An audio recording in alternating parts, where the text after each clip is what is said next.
Circle topic पर questions कर रहे हैं हम लोग। लास्ट क्लास में क्वेश्चंस किए थे, अब आगे उसके प्रोसीड कर रहे हैं। लिखेंगे find the equation, find the equation of a circle passing through origin. Find equation of a circle passing through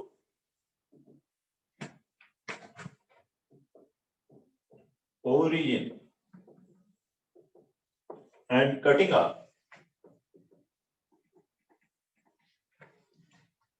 intercepts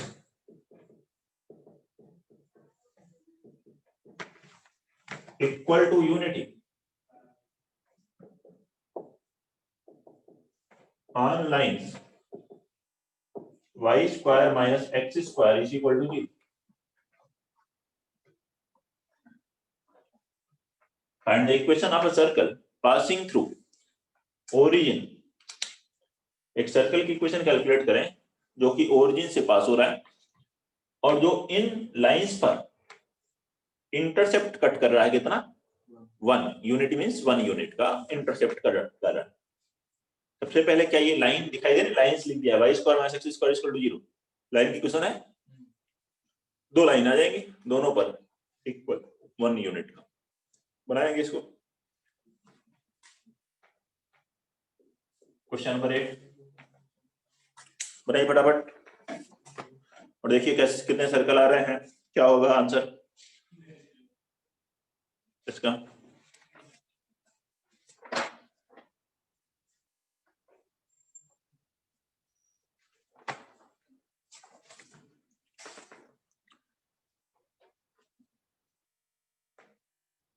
जल्दी बताएं, नोट करिए क्वेश्चंस और सभी लोग बनाइए। देखें कौन है सबसे होशियार, कौन बता रहा है सबसे पहले।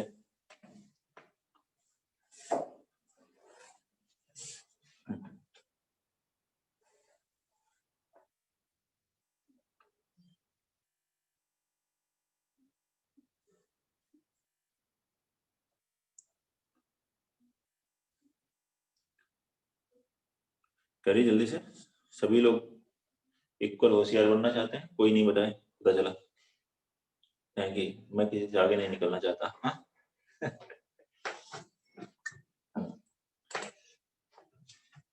थोड़ा सा डायग्राम बना देते हैं, थोड़ी हेल्प करते हैं, उसके बाद आप बता दीजिए y इक्वल टू एक्स और y equal to minus x. यहाँ से क्या मिल जाएगा, y स्क्वायर बराबर एक्स स्क्वायर, y बराबर प्लस एक्स और y equal to minus x. तो ये लाइन है, एक लाइन है y बराबर एक्स और दूसरी लाइन है y equal to minus x. इन लाइंस पर सर्कल इक्वल इंटरसेप्ट 1 यूनिट बनाना चाहिए और ओरिजिन से पास होना चाहिए। तो ओरिजिन, इनका पॉइंट ऑफ इंटरसेक्शन ये ओरिजिन है, ओरिजिन से सर्कल पास हो और इन पर कितना यूनिट का लेंथ बने, यहाँ पे ये डिस्टेंस 1 हो और ये डिस्टेंस 1 हो, यही तो है। इस लाइन पर 1 यूनिट का इंटरसेप्ट, इस लाइन पर भी 1 यूनिट का इंटरसेप्ट बने, तो इस सर्कल की इक्वेशन बताओ क्या हो। क्लियर पिक्चर, क्लियर है? तो अब बनाइए इसको जल्दी से, क्या होगा आंसर।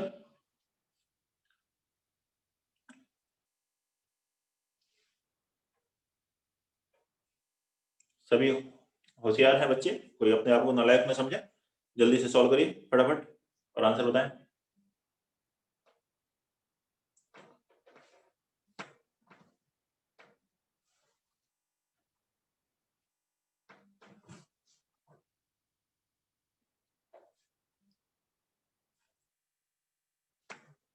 और करूं सॉल्व, देखो ये y equal to x line है, तो ये एंगल कितना हुआ 45 डिग्री, ये एंगल भी कितना होगा 45, मतलब ये कितना हो गया 90 डिग्री एंगल किसमें मिलता है, सेमी सर्कल में। तो इसको अगर मैं ज्वाइन करता हूं, मान लो ये O है, ये A है, ये B है, ये AB क्या होगा डायमीटर होगा। ये 1 है तो ये कितनी लेंथ हुई 1 cos 45 1/√2, ये 1 sin 45, ये भी 1/√2 और ये लेंथ भी 1/√2। ये एंगल 90 है, ये 40 45 90 डिग्री एंगल किसमें मिलता है सेमी सर्कल में। डायग्राम में भले ही ना लग रहा हो डायमीटर, लेकिन आप थोड़ा अच्छा डायग्राम बना लेना, ठीक है। हम मैथ्स में कॉन्सेप्ट सीख रहे हैं, ठीक है, बाकी अदरवाइज ये डायमीटर होगा। ये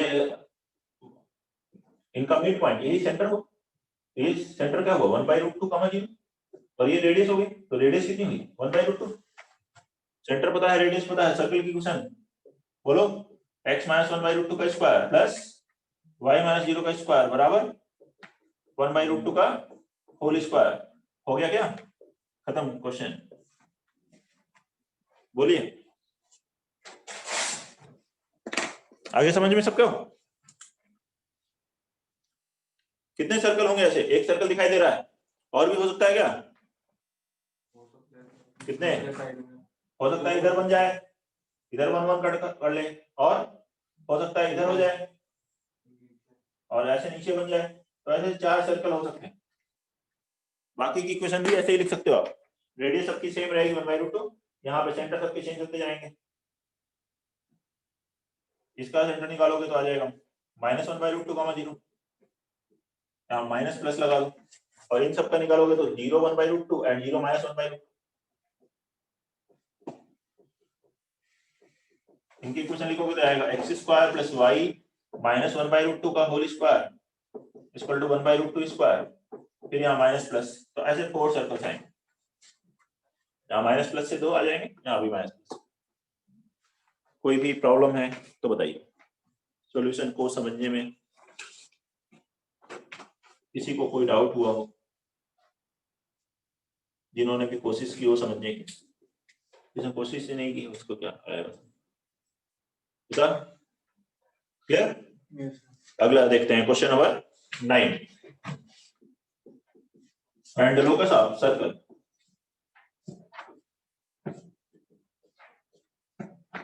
which touches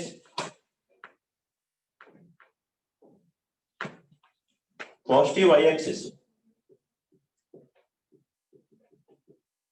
and having x-intercept is equal to 2l।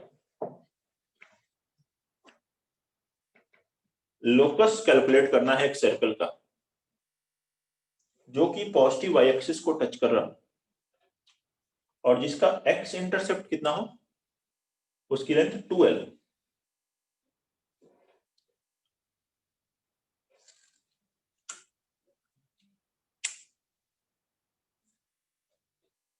Find locus of circle which touches positive y-axis and having x intercept 2l।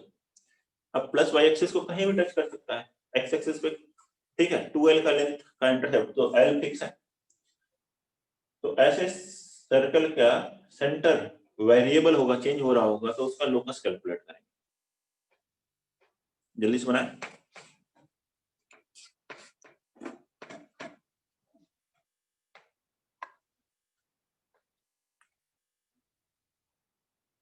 Note करिए, फटाफट ट्राई कीजिए।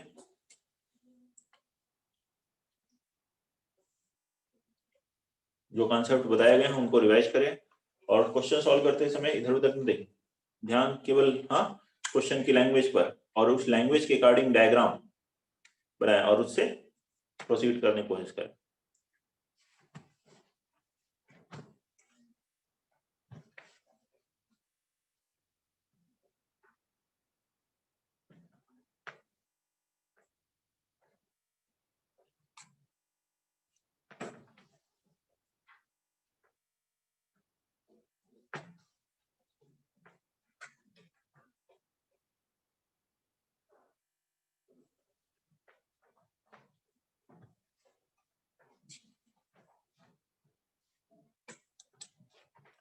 Locus of a circle which touches positive y axis, जो plus y axis को touch कर रहा है और जिसका एक्स इंटरसेप्ट 2l लेंथ का,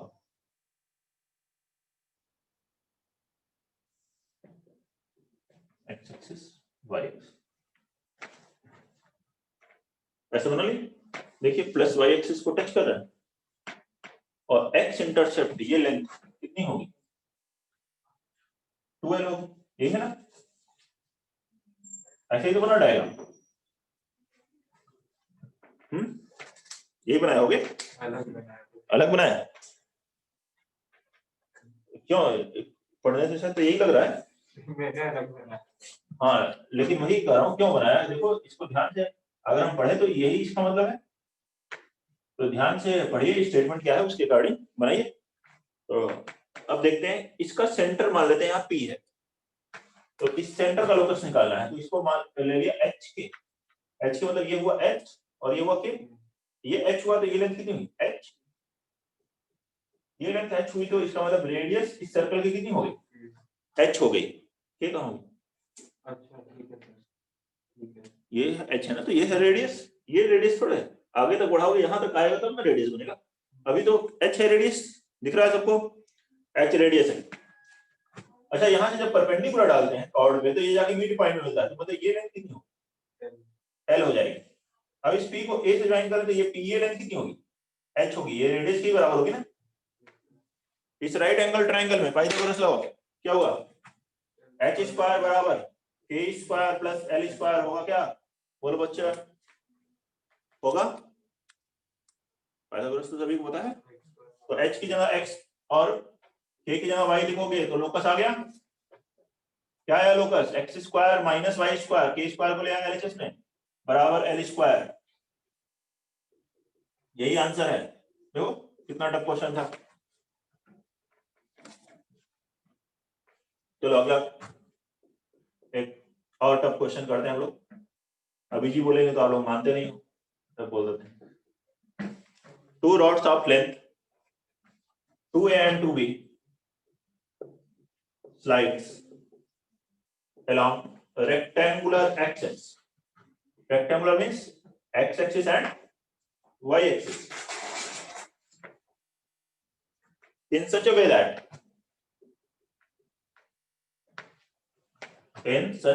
that their extremities are concyclic. Concyclic मतलब एक सर्कल के ऊपर, and locus of center of circle, and locus of center of circle.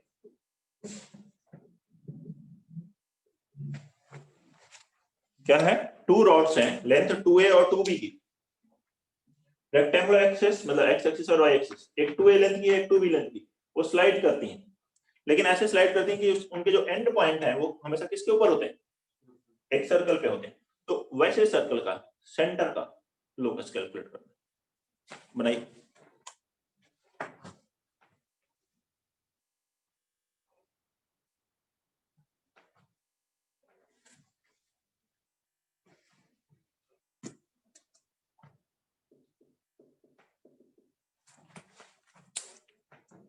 Make a diagram according to the language of the question. Observe it and proceed accordingly.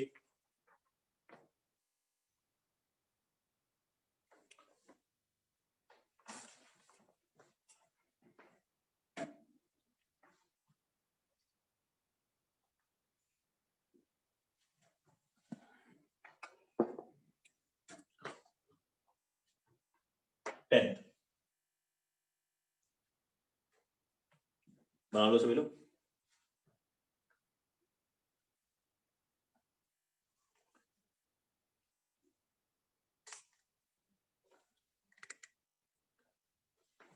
बनाए, to rods हैं, length कितनी है 2a और 2b, x axis y axis,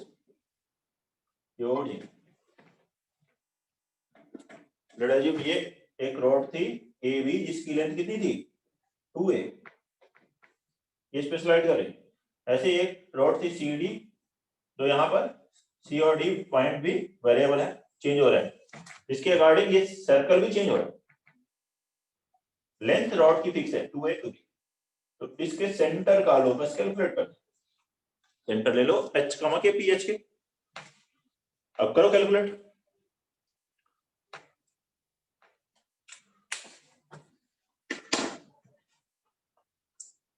देख लें सभी लोग, photo समझ में आ गई इस क्वेश्चन की?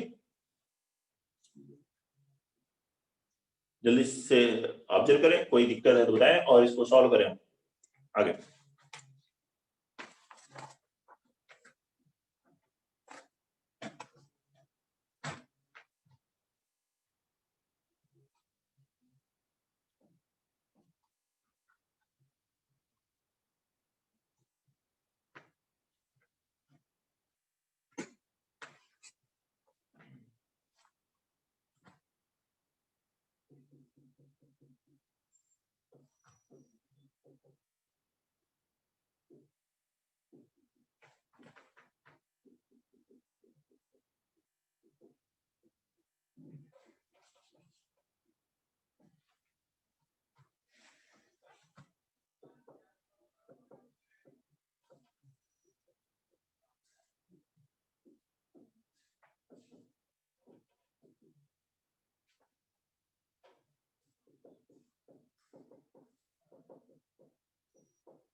हो गया? कोई आंसर बोलना चाहता है?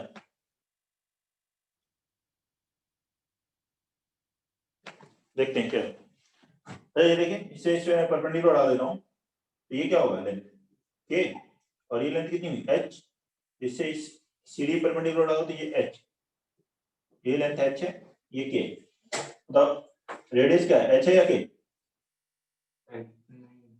हाँ, दोनों ही नहीं लग रही है। दोनों ही नहीं है, लग क्या नहीं है, ये थोड़े होगा, इससे आगे तो बड़े तो रेडियस आएगा, रेडियस ना तो h है ना k, तो रेडियस अभी नहीं मालूम मुझको, let us assume radius r है।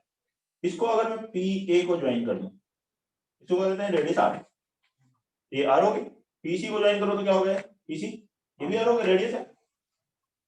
अच्छा, ये मिड पॉइंट पे जाके मिलता है, ये लेंथ कितनी हुई बताओ, 2a थी पूरी a, ये लेंथ कितनी हुई b, इस राइट एंगल ट्रायंगल में लगाओ पाइथागोरस, r स्क्वायर बराबर h square plus b square, इस ट्रायंगल में ये आएगा h square plus b square, और दूसरे ट्रायंगल में a square plus a square, दोनों r स्क्वायर के बराबर होंगे, तो दोनों आपस में बराबर होंगे, therefore h square plus b square बराबर k square plus a square हुआ, h की जगह x, k की जगह y लिखोगे, लोकस आ गया, देयरफॉर लोकस कितना हुआ, x square minus y square बराबर a square minus b square, note करिए।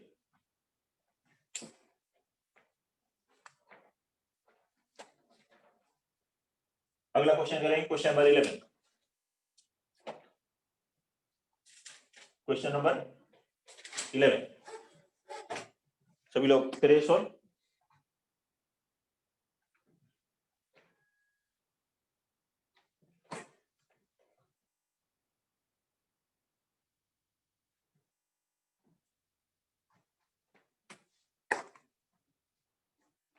नोट करें और 11th क्वेश्चन सॉल्व करिए।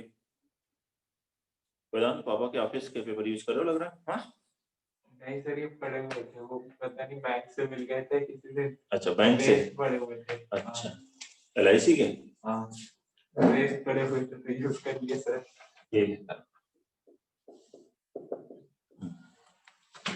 चलिए जल्दी से इसको सॉल्व करें। Find equation of circle circumscribing triangle found by the lines.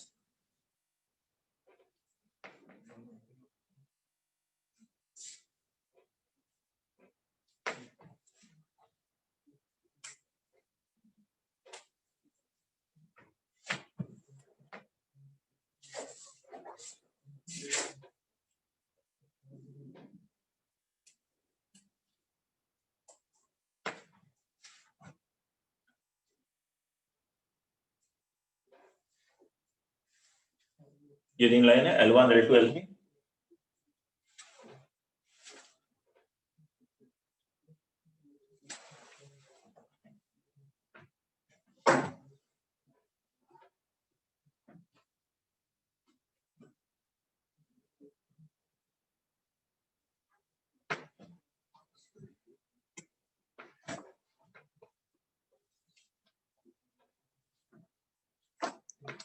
ये कैसे करेंगे इसको सॉल्व?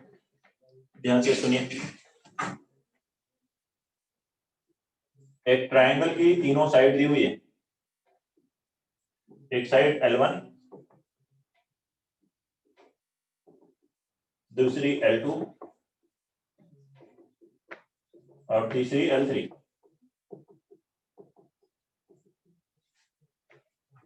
दो मेथड मैं आपको बताने जा रहा हूं। मेथड नंबर 1, ध्यान से सुनिए, सॉल्व मत कीजिए, ध्यान से सुनिए कैसे कर रहे हैं। पहला मेथड तो ये कि ये तीनों वर्टेक्स आप कैलकुलेट कर लें। ये तीनों वर्टेक्स कैसे आएंगे? इन लाइंस के point of intersection L1 L2 का पॉइंट ऑफ इंटरसेक्शन C आ गया, L2 L3 और L3 L, हाँ, get all vertices, that is points of intersection of lines। Lines के पॉइंट ऑफ इंटरसेक्शन कैलकुलेट कर लिया आपने, ए बी सी तीनों आ गए। अब इनसे पास होने वाले सर्कल की इक्वेशन हमें चाहिए। उस सर्कल की इक्वेशन क्या ले लिया? Let circle be x square plus y square plus 2gx plus 2fy plus c equal to 0। x square plus y square plus 2gx plus 2fy plus c is equal to 0। अब ये जो circle है, इन्हीं पर ये तीनों point है a b और c। ये तीनों पॉइंट इस सर्कल की इक्वेशन को सेटिस्फाई करेंगे। तो इसको सेटिस्फाई कराओ तो gfc की वैल्यू आ जाएगी। gfc आ गया तो मतलब सर्कल की इक्वेशन आ गई। Since a b c are on circle, therefore we get three equations in GFC. Solving we get equation of circle। तो ऐसे सर्कल की इक्वेशन निकाल सकते हैं, ठीक है।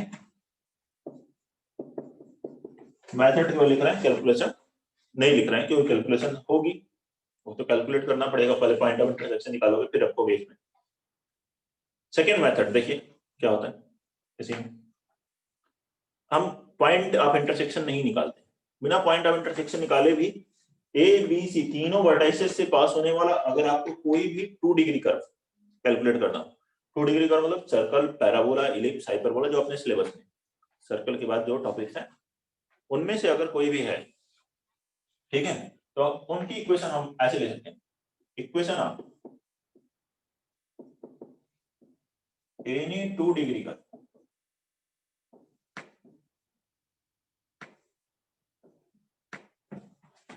through ABC will be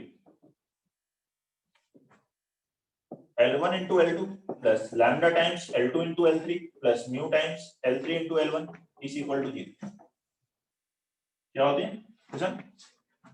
L1 into L2 plus lambda times L2 into L3 plus mu times L3 into L1 is equal to 0। lambda mu कैसे निकलेगा? यही सर्कल को कब रिप्रेजेंट करेगा? ये जनरल इक्वेशन आ जाएगा। देखो जब इसको मल्टीप्लाई करोगे तो एक्स स्क्वायर भी आएगा, वाई स्क्वायर भी आएगा, एक्स वाई भी आएगा। सर्कल को रिप्रेजेंट करता है कब? 2 डिग्री का, जब एक्स स्क्वायर का कोएफिशिएंट और वाई स्क्वायर कोएफिशिएंट बराबर, तो पहले वो कंडीशन लगाओगे, उससे एक रिलेशन आ जाएगी लैम्डा में। और एक एक्स वाई का टर्म नहीं आना चाहिए, तो मतलब कोएफिशिएंट ऑफ एक्स वाई 0, तो वही सर्कल आ जाएगा वैसे। तो लिखें इक्वेशन 1 will represent circle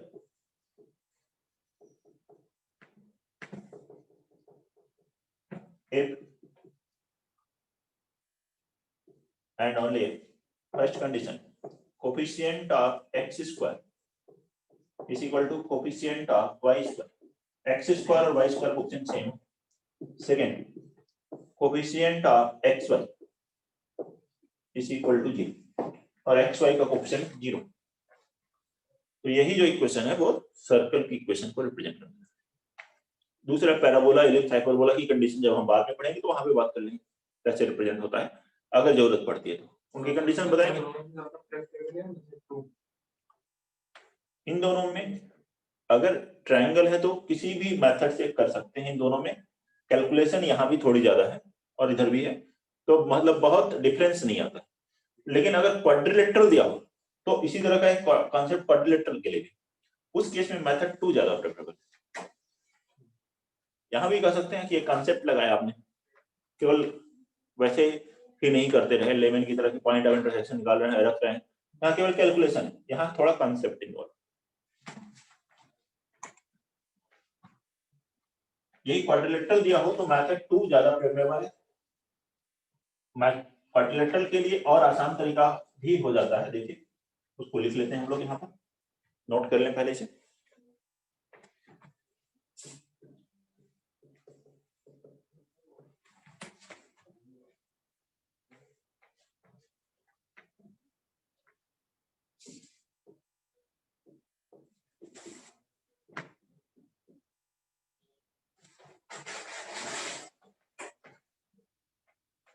देखिए ये एक क्वाड्रिलेटरल दिया है ABCD, इनकी लाइंस की क्वेश्चन है L1 equal to 0, L2 equal to 0, L3 equal to 0, L4 equal to 0, four line ABCD। इन सब से पास होने वाला अगर सर्कल की क्वेश्चन लिखनी है, अगर सर्कल पास हो रहा हो, साइक्लिक क्वाड्रिलेटरल हो तभी सर्कल बनेगा, अदरवाइज बनेगा ही। तो इक्वेशन ऑफ सर्कल ऑफ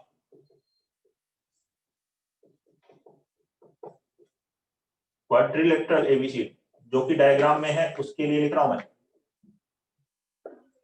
मतलब ये L1 L2 L3 L4 के, ये L1 है, फिर L2 फिर L3 फिर L4, तो आपको क्या करना है, जो अपोजिट साइड्स हैं उनको मल्टीप्लाई कीजिए, L1 L3 और इधर L2 L4 plus lambda times L2 L4 बराबर 0।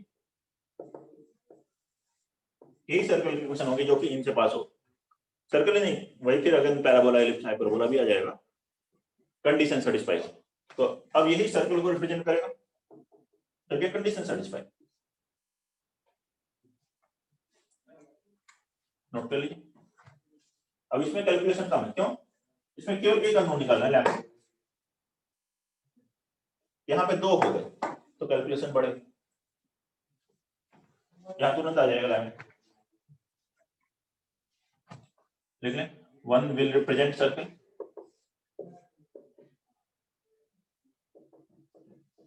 if and only coefficient of x square is equal to coefficient of y square and coefficient of xy is equal to 0। वैसे तो आप कोई भी एक कंडीशन लगाओगे उससे लैम्डा आ जाएगा, लेकिन दूसरी कंडीशन को भी सेटिस्फाई करना चाहिए। अगर दूसरे को सेटिस्फाई नहीं कर रहा है तो ऐसा सर्कल पॉसिबल नहीं, मतलब वो फिर साइक्लिक क्वाड्रिलेटरल नहीं होगा, ऐसा एक सर्कल नहीं पास हो रहा। क्लियर। ये कौन सा क्वेश्चन कर रहे थे हम लोग, 11, जिसमें मैंने ये पॉइंट आपको बताया, नोट कर लिए। क्वेश्चन नंबर 12 लिखिए, find the number of circles, find the number of circles touching the line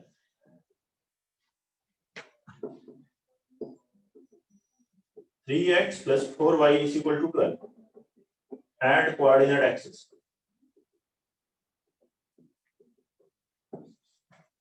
Find the number of circles touching the line, the line's name, the line, this and coordinate axis। वैसे तो coordinate axis भी 2 lines हो गई तो इसलिए lines भी लिख देते हैं। इस लाइन को और coordinate axis को जो सर्कल्स टच करेंगे उनके नंबर्स केवल बताने,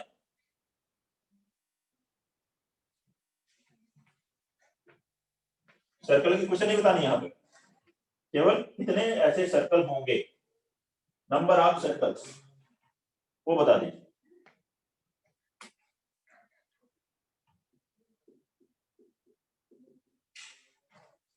इसके नंबर ऑफ सर्कल्स बता दें, ठीक, तो इस लाइन को और कोऑर्डिनेट एक्सिस को टच करें।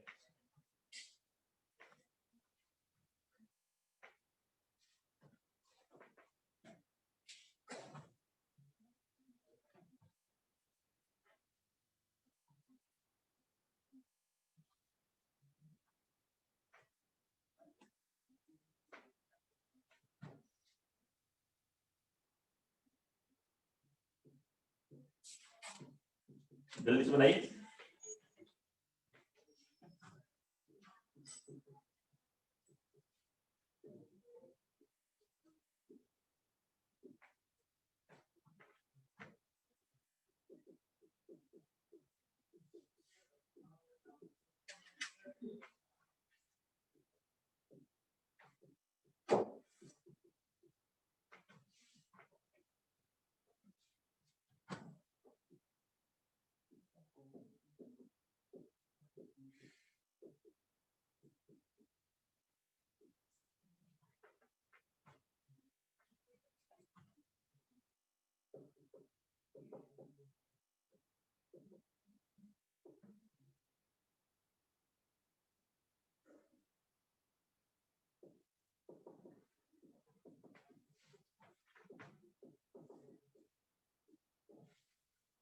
आ गया? कोई बताएगा कितने सर्कल्स होंगे ऐसे जो कि इस सर लाइन 2 कोऑर्डिनेट एक्सिस को टच करेंगे? 4 है बेटा, देखो कैसे ये लाइन है 3x + 4y = 12 and coordinate axis क्या हुआ? x axis and y axis. तो इन तीनों से क्या बन गया? एक ट्रायंगल बन गया। एक ट्रायंगल की तीनों साइड को टच करने वाले, साइड्स को टच करने वाले कितने सर्कल? तो एक सर्कल तो इन सर्कल होता है जो कि तीनों साइड को टच करता है, ठीक है, और 3 एक्स सर्कल्स होते हैं। स्ट्रेट लाइन में भी देखा था एक्स सेंटर होगा। ये जो एक्स सर्कल होगा इसको और इसको आगे एक्सटेंड करोगे, तीनों साइड को टच करें। ऐसे यहां जो एक्स सर्कल होगा वो इन तीनों साइड को टच करेगा। ऐसे इधर एक्स सर्कल होगा वो इन तीनों साइड को टच करेगा। तो 1 incircle and 3 excircles किसी भी ट्रायंगल में। तो 1 incircle and 3 excircles, total number कितने हो जाएंगे? 4, टोटल 4 सर्कल्स, ठीक है। ये तो कोई कैलकुलेशन पे डिपेंडेंट नहीं, बस डायग्राम पर ही है। लाइन है और ये है तो ट्रायंगल बन रहा है। अगर ट्रायंगल बन रहा है तो 4 आएंगे ही आएंगे, क्योंकि इन सर्कल भी आएगा और एक्स सर्कल्स भी आएंगे। ऐसा कोई ट्रायंगल नहीं है जिसमें तीनों एक्स सर्कल्स ना आते हो। मान लो कि केवल एक आता हो या 2 आते हो, ऐसा नहीं है, तो उसके ऊपर डिपेंडेंट नहीं है, ठीक है। 13 क्वेश्चन नंबर 13 बनाए।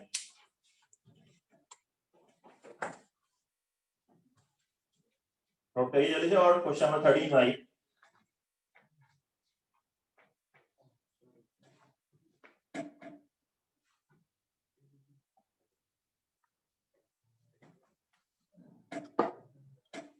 Question number 13, find equation of circle with AB as diameter. एक सर्कल की इक्वेशन कैलकुलेट करनी है जहां AB डायमीटर है, where A and B are points of intersection of this line y = mx + c and curve y² = 4ax, ठीक है। बनाइए।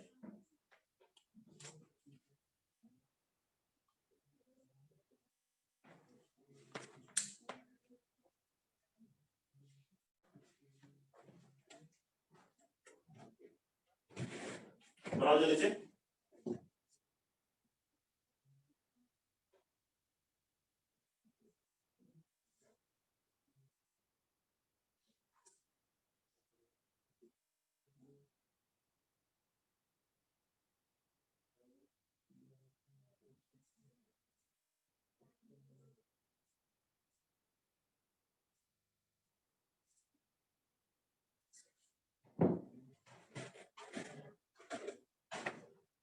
बनाइए इसको।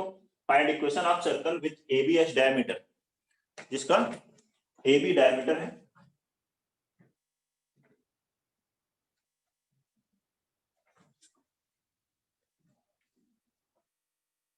और AB क्या है?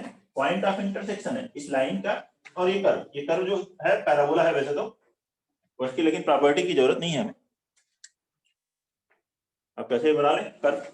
ये एक कर्व है और इसको एक लाइन कट कर रही है y = mx + c। इसके 2 पॉइंट हैं A और B। इस AB को डायमीटर लेकर के अगर एक सर्कल बनाए तो उस सर्कल की इक्वेशन कैलकुलेट कर, ये तो है क्वेश्चन, ठीक है। ये कर्व है y square equal to 4x। ये पॉइंट अगर x1 y1 है, ये x2 y2 है, तो कर्व की इक्वेशन क्या लिखोगे? इस सर्कल की इक्वेशन क्या लिखोगे बताओ? इसके डायमेट्रिक एंड बताओ। x minus x1 into x minus x2 plus y minus y1 into y minus y2 is equal to 0। ये तो होता है डायमेट्रिक फॉर्म में सर्कल इक्वेशन। तो आपको क्या करना है यहाँ पे x1 x2 y1 y2 calculate करने। तो इस कर्व का इस लाइन के साथ पॉइंट ऑफ इंटरसेक्शन निकालिए। तो फॉर पॉइंट ऑफ इंटरसेक्शन और x coordinate of point of intersection y की वैल्यू x के टर्म में यहाँ रख दी। y की वैल्यू x के टर्म में यहाँ रखेंगे तो क्या है mx plus c whole square is equal to 4ax होगा सर। mx प्लस c का whole square is equal to 4ax। Square करें यहाँ से m square x square plus 2mcx plus c square is equal to 4ax। इसको इस तरफ ले m square x square plus 2mc minus 4a into x plus c square is equal to 0। इस quadratic के क्या क्या रूट है? ये x1 है और x2 है, ठीक है। पॉइंट ऑफ इंटरसेक्शन ये y की जगह जब x रखा ये क्वाड्रेटिक बनी, इसके क्या रूट आएंगे? ये पॉइंट ऑफ इंटरसेक्शन ही तो आएंगे, उनके x क्वाड्रेट आएंगे, तो इसके रूट x1 x2 है। अगर मुझे के फैक्टराइज करके लिखना हो तो इसको क्या लिखेंगे x minus x1 into x minus x2, लेकिन यहाँ m स्क्वायर भी है कोएफिशिएंट, तो x स्क्वायर कोएफिशिएंट 1 बना लीजिए पहले, इस m स्क्वायर से डिवाइड कीजिए, तो हो गया x square plus 2mc minus 4a upon m square into x plus c square by m square is equal to 0। इसके रूट है x1 और x2, तो आप इसे फैक्टराइज करके लिख सकते हो कैसे x minus x1 into x minus x2, ये वैल्यू और ये वैल्यू सेम है, तो इसके प्लेस पर ये लिख सकते हैं, ये ही तो है यहाँ पर, तो इसके प्लेस पे क्या लिखो? ये टर्म लिख देंगे। ऐसे ये टर्म निकालना है। ये टर्म क्या है? y1 y2, y कोऑर्डिनेट है पॉइंट ऑफ इंटरसेक्शन की, तो पॉइंट ऑफ इंटरसेक्शन के y कोऑर्डिनेट निकालने के लिए क्या करोगे? x की वैल्यू y के टर्म में रख दो इसमें, तो for y coordinates of points of intersection, यहां से देखिए x की वैल्यू कितनी हुई? y minus c by m, यहाँ रखिए क्या हो गया? y square is equal to 4a into y minus c upon m। LHS मिला ये बनेगा y square minus 4a upon m into y plus 4ac by m is equal to 0। अब इस क्वाड्रेटिक के रूट क्या क्या है? y1 एंड y2, तो मतलब इसे हम फैक्टराइज करके लिख सकते हैं y minus y1 into y minus y2, तो इसके प्लेस पर ये लिखोगे, दोनों की वैल्यू पता है हमें, रखिए, वो आंसर आ गया circle equation. Therefore equation of circle, इसके प्लेस पर ये रखो x square plus 2mc minus 4a upon m square into x plus c square by m square plus इस टर्म के प्लेस पे y square minus 4a by m into y plus 4ac upon m is equal to 0। Note कर लीजिए, note कर लें सभी लोग। कोई भी डाउट है तो बताइए।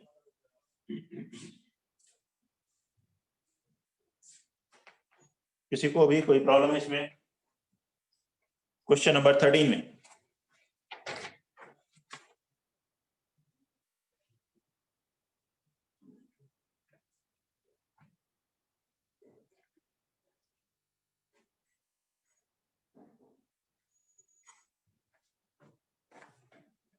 लिख लें, कितने स्टार्ट लिखेंगे? Position of a point with respect to a circle.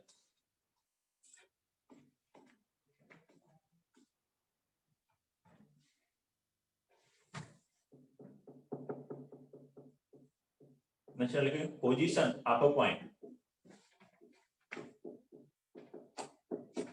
With respect to a circle. एक पॉइंट की पोजीशन एक सर्कल के रिस्पेक्ट, मतलब वो सर्कल के बाहर है, अंदर है, सर्कल के ऊपर है, ये पोजीशन।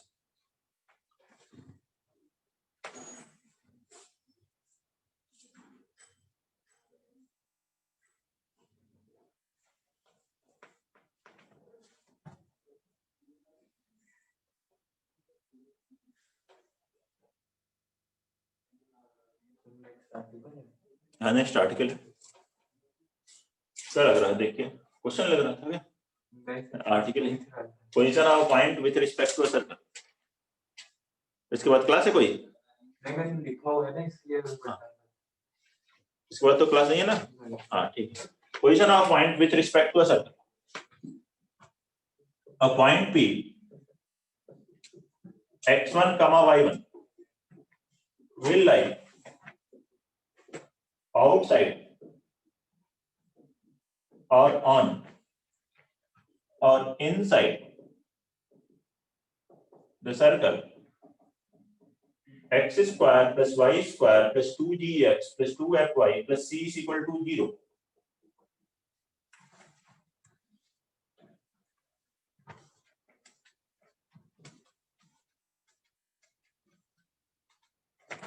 एक पॉइंट जो है वो इस सर्कल के आउटसाइड होगा और ऑन द सर्कल होगा और इनसाइड होगा अकॉर्डिंग एज ये पॉइंट इसमें रखिए x1 square plus y1 square plus 2gx1 plus 2fy1 plus c is greater than 0 और इक्वल टू 0 और लेस देन 0 रिस्पेक्टिवली। जब ये पॉइंट को हम इस सर्कल में रखते हैं, वैल्यू ग्रेटर देन 0 आए तो क्या होगा? पॉइंट आउटसाइड, ठीक है। लेस इक्वल टू 0 आ रहा है तो सेटिस्फाई कर रहा है, मतलब on the circle. Less than 0 आ रहा है तो पॉइंट इनसाइड सर्कल। ऐसे एक पॉइंट P आउटसाइड है तो सर्कल की इक्वेशन में रखेंगे तो वैल्यू क्या आएगी? Greater than 0।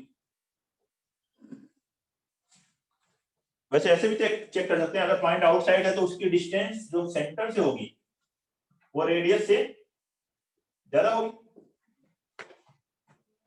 रेडियस के बराबर होगी तो सर्कल के ऊपर होगी, और रेडियस से कम हुई तो सर्कल के अंदर हो जाएगा पॉइंट। तो इसी बेसिक से हम प्रूव कर सकते हैं इसे। If P is outside circle, circle यही है स्टैंडर्ड वन। और general equation of circle x square plus y square plus 2gx plus 2fy plus c is equal to 0। इसमें सेंटर है minus g minus f, point है x1 y1, तो outside है तो क्या कहेंगे? Therefore PC will be greater than radius r। PC distance found लगाइए, x1 plus g square plus y1 plus f square, इसका square root greater than r। r क्या होता है? Root over g square plus f square minus c होगा। Square कर देते हैं, root हट जाएगा, इधर है x1 square plus g square plus 2gx1 y1 square plus f square plus 2fy1 greater than g square plus f square minus c। दोनों तरफ से g स्क्वायर f स्क्वायर कहां से? माइनस c को ले एलजीएस में तो आ गया x1 square plus y1 square plus 2gx1 plus 2fy1 plus c greater than g। ठीक है, पॉइंट आउटसाइड क्या आ रहा है? ग्रेटर देन 0 आ रहा है। ये इनसाइड होता था, यहाँ लेस देन आ जाता, इक्वल टू लेते तो आधा सर्कल आ जाता। तो इस तरीके से इसको एक्सप्लेन कर सकते हैं।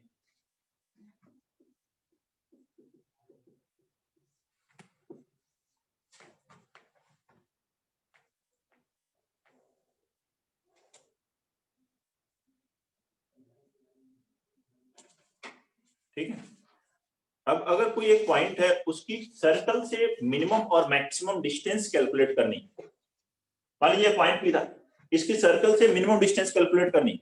मिनिमम डिस्टेंस मतलब सर्कल पे एक पॉइंट जिससे इसकी डिस्टेंस मिनिमम, तो इस पॉइंट से डिस्टेंस मिनिमम होगी। ऐसे कितनी होगी डिस्टेंस? सेंटर से डिस्टेंस PC माइनस r, और इसके जो डायमीटर के जो अपोजिट पॉइंट होगा B से, इसकी डिस्टेंस मैक्सिमम होगी। कितनी होगी? PC प्लस r, मतलब सेंटर से डिस्टेंस निकाल लो, उसमें से रेडियस एक बार सब्ट्रैक्ट करोगे तो मिनिमम डिस्टेंस आ जाएगी, और रेडियस ऐड करोगे तो मैक्सिमम डिस्टेंस हो जाएगी कि कौन सा पॉइंट मैक्सिमम कितनी डिस्टेंस पर हो सकता है। तो देखो लगे minimum distance of a point P from circle will be PC minus R. C यहाँ सेंटर डायग्राम के अकॉर्डिंग मॉड लगा दिया है, डिस्टेंस है, and maximum distance of a point P from circle will be PC plus R. Note करिए, बताएं कोई problem हो इस पॉइंट में तो।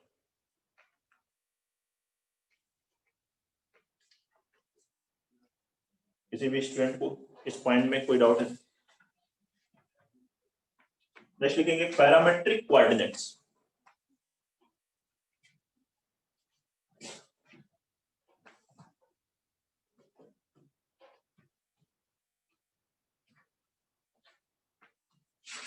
नेक्स्ट इसमें लिखेंगे पैरामेट्रिक कोऑर्डिनेट्स।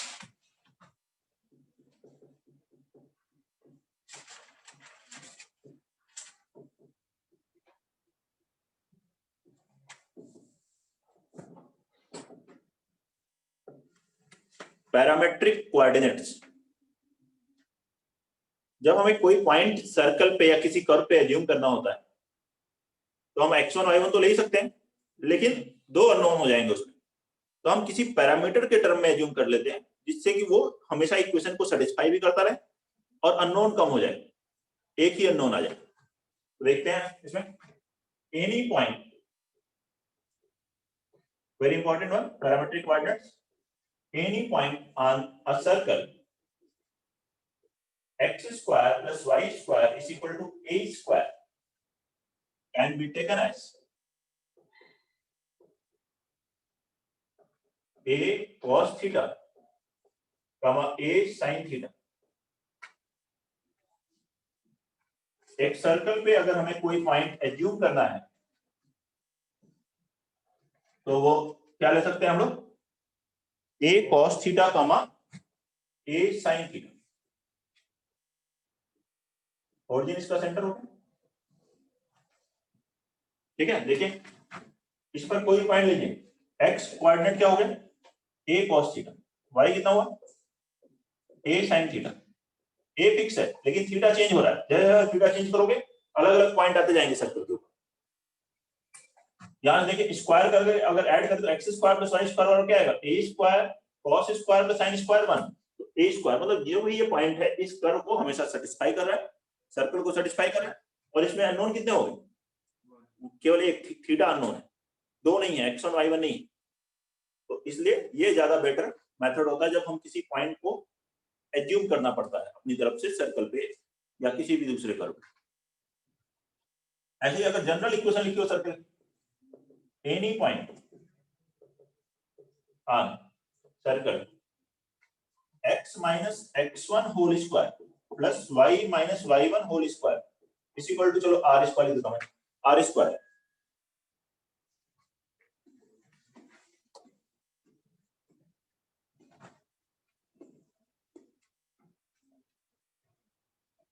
विल बी, क्या लिखोगे इसमें, x के प्लेस पे क्या है, x माइनस x1, तो x माइनस x1 को हमें एज्यूम करना है r cos theta, and y minus y1 को लेंगे r sin थीटा। अगेन यहाँ थीटा वेरिएबल, तो यहां से लेके क्या मिल जाएगा, x minus x1 upon cos theta is equal to y minus y1 upon sin theta, both are equal to, हाँ ये भी r के बराबर होगा, ये भी r के बराबर होगा। यहाँ r क्या है,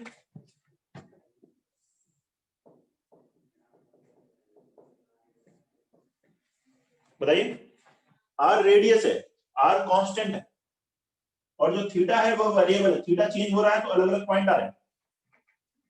ऐसी इक्वेशन हमने स्ट्रेट लाइन में ही पढ़ी थी पैरामेट्रिक फॉर्म में, लेकिन ये सर्कल की इक्वेशन है पैरामेट्रिक फॉर्म में, when theta is variable and r is constant. तो ये किसकी इक्वेशन है, equation of circle in parametric form.